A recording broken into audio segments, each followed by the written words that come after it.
Sir, ഞാൻ കുളിക്കായിരുന്നു. വന്ന് phone എടുത്തപ്പോഴേക്കും കട്ടായി പോയി. അല്ലാതെ എന്റെ മെസ്സേജ് കേട്ടതുകൊണ്ടല്ല തിരിച്ചു വിളിച്ചതല്ലേ?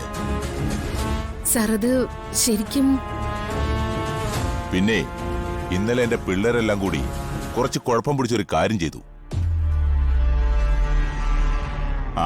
സോഷ്യൽ മീഡിയയിലൊക്കെ ഒരു സംഭവം കറങ്ങി നടക്കുന്നുണ്ട്. കാര്യം എന്താണെന്നറിയോ? സിറ്റിയിലൊരു ഡോക്ടർ എനിക്ക് കുറച്ച് പണം തരാനുണ്ടായിരുന്നു. കുറച്ചു കാലം ഡോക്ടർ മുങ്ങി നടന്നു. പിന്നെ ചോദ്യം ചോദിച്ചപ്പോ അതിന്റെ പേരും പറഞ്ഞ് എന്നെ ഇങ്ങോട്ട് ഭീഷണിപ്പെടുത്തി. എന്റെ പിള്ളേര് സഹിക്കുവോ? ഇന്നലെ രാത്രി എന്നെ അവനെ പൊക്കി.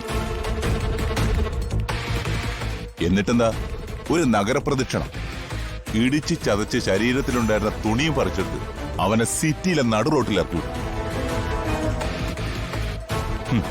ഡോക്ടർമാരുടെ സംഘടന നാട് നന്നാക്കാൻ നടക്കുമല്ലേ, അത് ഏറ്റുപിടിച്ച് നാട്ടുകാരും കൂടെ കൂടി ബഹളം ഉണ്ടാക്കുന്നു. പക്ഷേ അതൊന്നും എന്റെ അടുത്തേക്ക് വരില്ലെന്നേ. അല്ല, അപ്പൊ ഞാനെന്താ പറയാൻ വന്നത്? പണത്തിന്റെ കാര്യം. ഇനിയിപ്പോ ഈ ഡോക്ടറുടെ സ്ഥാനത്ത് വീണയാണെങ്കിലും എനിക്ക് വലിയ കുഴപ്പമൊന്നുമില്ല. സർ, അത് ഒരു പെണ്ണാണ്, അത്യാവശ്യം പേരെടുത്ത ആളല്ലെന്ന് ഞാൻ വിചാരിച്ചത്. ഈ തന്ന അവധിയൊക്കെ തീർത്തു കളഞ്ഞില്ലേ? ഇനി ഞാൻ തനി സ്വരൂപം കാണിക്കണോടി. സർ, പണത്തിന് വേണ്ടി തന്നെയാ ഞാൻ ഇപ്പൊ നിൽക്കുന്ന സ്ഥലത്തേക്ക് വന്നത്. അത് എത്രയും പെട്ടെന്ന് കിട്ടുകയും ചെയ്യും.